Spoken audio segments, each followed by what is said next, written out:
Assalamu alaikum, dear students.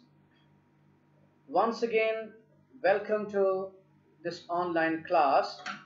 Well, in my previous lecture, I was discussing about the steps of writing. And you remember, I told you that there are 5 steps of writing process: pre-writing, drafting, revising, editing, and publishing. So I told you that there are several things which you should do before writing, and that is pre-writing, and that is brainstorming, taking notes, talking to others, outlining, thinking, gathering information, and clustering also. That is a pre-writing technique. And then I started discussing about drafting. Okay, and I said that drafting means actually doing write up, and during drafting phase you produce several rough drafts before producing a final draft. So let us discuss drafting in a bit more detail. So drafting is the second process of writing. Now the process of writing, the process of drafting a piece of writing begins with an analysis of the pre-writing. For example, you are the author, you must use your pre-writing notes to determine a focus for the piece. This may involve narrowing the focus of the topic and perhaps identifying a purpose for the piece. Here is an example. For example, you are an author, as I said. You want to decide to write an essay on dogs. Your teacher has asked you to write down an essay on dogs. That is a very general topic. Now, you need to narrow down the focus at the drafting phase. You could have developed your pre-writing notes with information about 3 or more different topics relating to dogs: show dogs, working dogs, and dog racing. These are all the topics that could stand alone in an essay.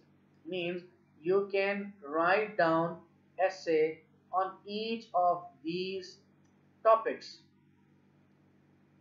So during drafting, the author should choose one of these topics for his piece of writing. I mean, if your supervisor or if your instructor or teacher has given you a broad topic, then you need to, narrow down the focus of the essay. For example, if the teacher has asked you to write down an essay on dogs, now you can write down the advantages of dogs. That will be a separate essay. The dog racing, that will be a separate piece of writing. Working dogs, that will be a separate, essay. The dog versus cat will be a separate essay. So at the drafting phase, you need to have the focus of your writing, that what point you will be focusing in your essay. Now once you have chosen a topic, you should identify a purpose for the essay. For example, if you want your writing to be informative, you might choose to write about working dogs, the purpose being to impart information. On the other hand, if you choose to write a persuasive essay in which you will be persuading people, perhaps you should choose to write about dog racing, arguing for or against this controversial topic, that dog racing is good or dog racing is not good. So after determining a purpose for piece of writing, it is easy to begin drafting. Any information that is unrelated to the topic and its purpose should be eliminated from the pre-writing. And you remember, in my past lecture, in my previous lecture, I gave you the example. You want to write down the favorite holiday. Now you need to narrow down the focus of your write-up at the pre-writing stage. That what you will be writing down. Will you be writing only about your ideas about your favorite holiday, or will you be comparing that how do other people celebrate their favorite holidays, or will you be writing about that your favorite holiday is Eid, how do people celebrate Eid, the particular holiday which is favorite of yours. So you should have a focus of your writing. Otherwise, you will not be able to write down what you are aiming at. So after you have written down, after you have produced a draft, then you should move on to step 3 and 4, that is revising and editing.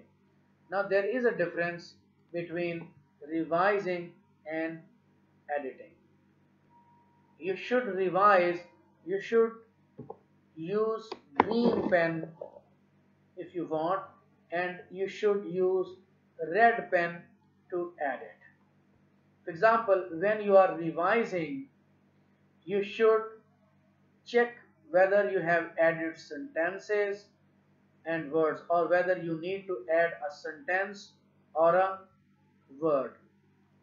And then you can, when you are revising, you can also remove sentences or words or incorrect sentences or words, and then you can do several of these things. And when you are editing, you can look for punctuation, spelling, usage, and other things.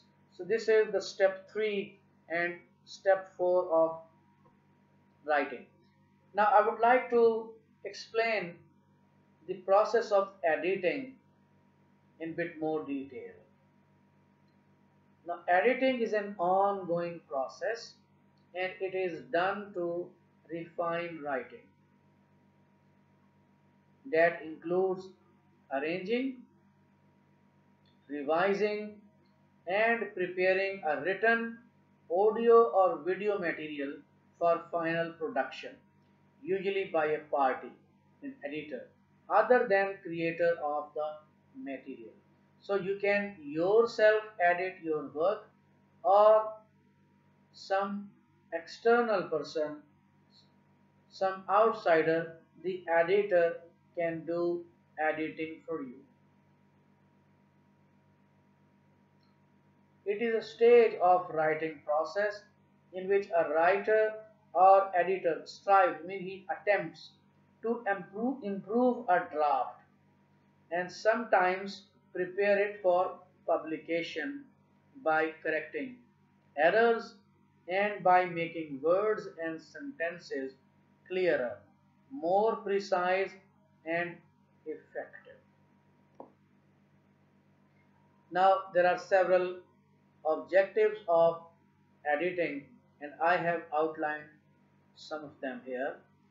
Detection and removal of factual, relating to the facts, grammatical and typographical errors.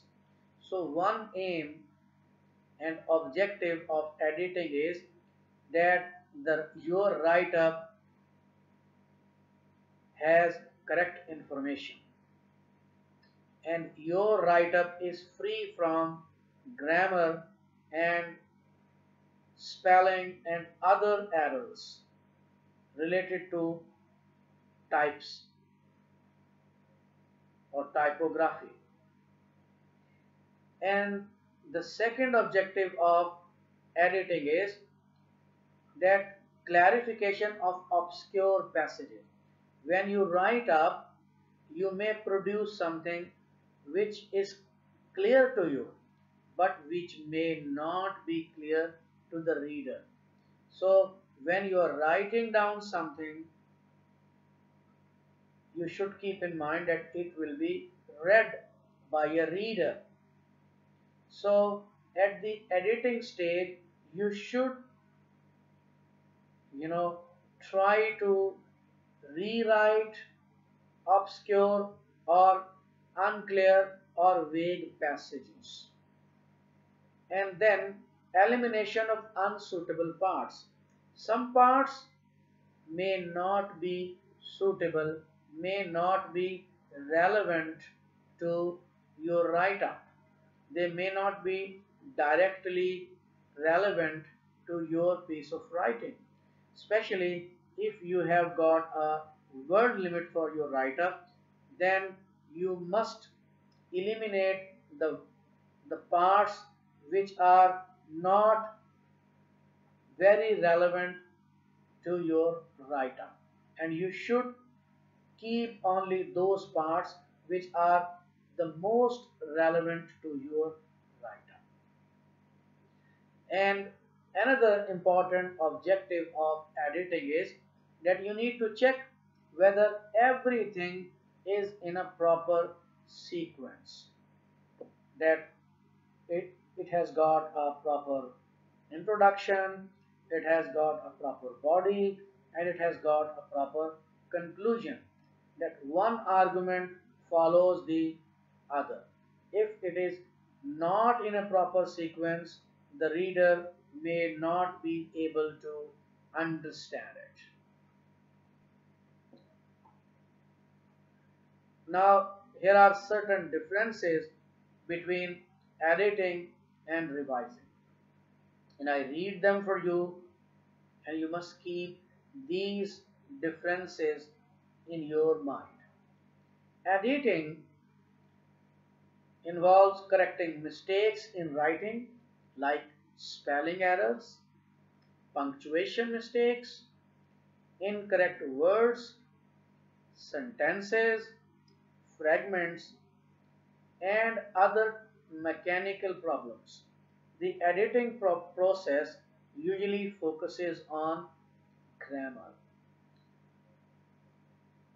Now, revising focuses on flow and organization of ideas, focus of the write-up. The revision process is targeting at making the write-up or the paper sound good and make sense.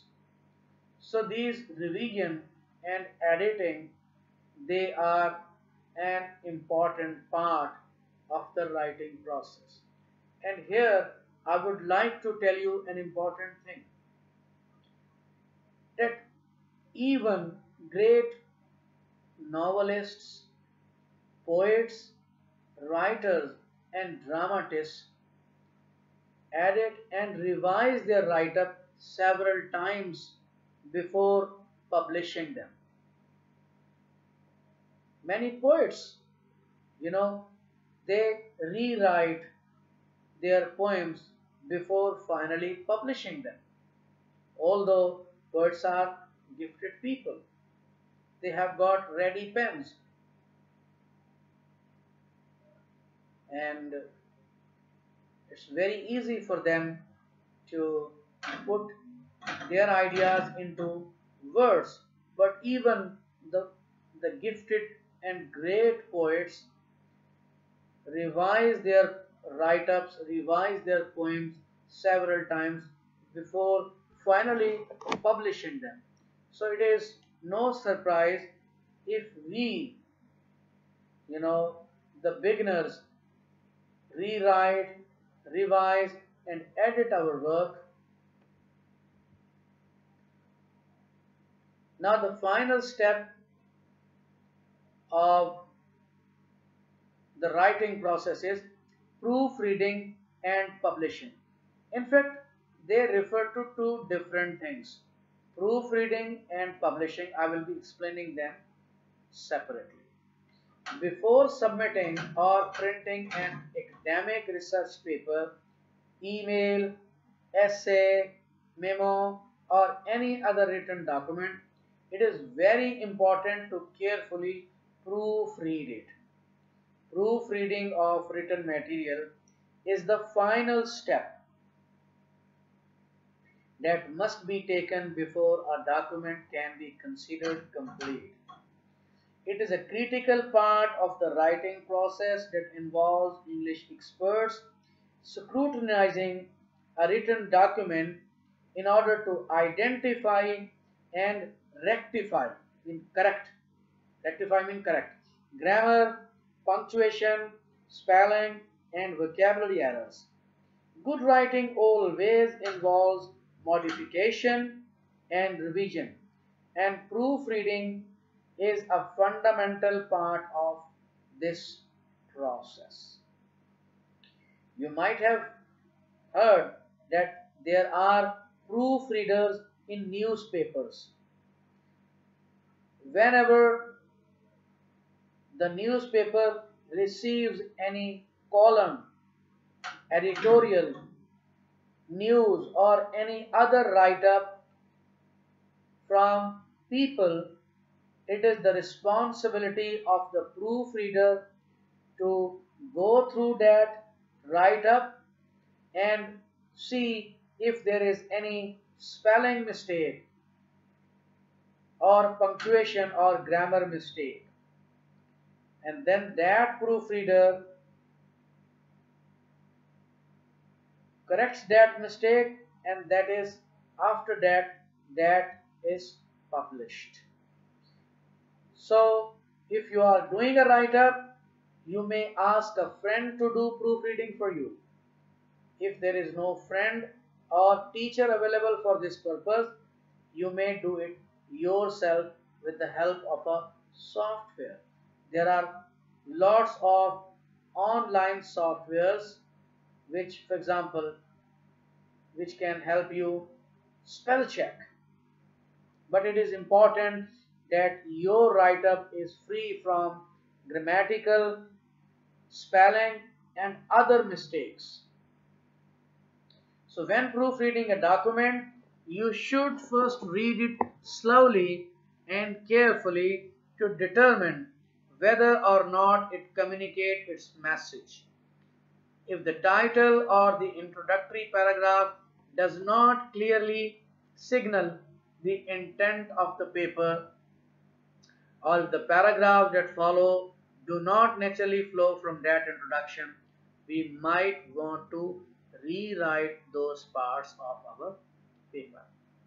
If the research does not seem to verify what we are attempting to communicate, we may wish to rethink our thesis, or we may need to conduct further research. So once that part of the proofreading process, the overview editing has been completed, it is time to perform a more exact analysis of the paper. During this part of the proofreading procedure, we should search for errors in spelling, word usage, grammar, and punctuation, which I have already told about. After all, a poorly written paper cannot possibly communicate its message properly to the reader. And as I told you, there are professional editors who can do editing for you. But if there is no professional editor available nearby, then you can yourself do this thing. So these were different steps of writing. So this is all from my side for today. Thank you very much. Let me see you again in the next class. Bye bye.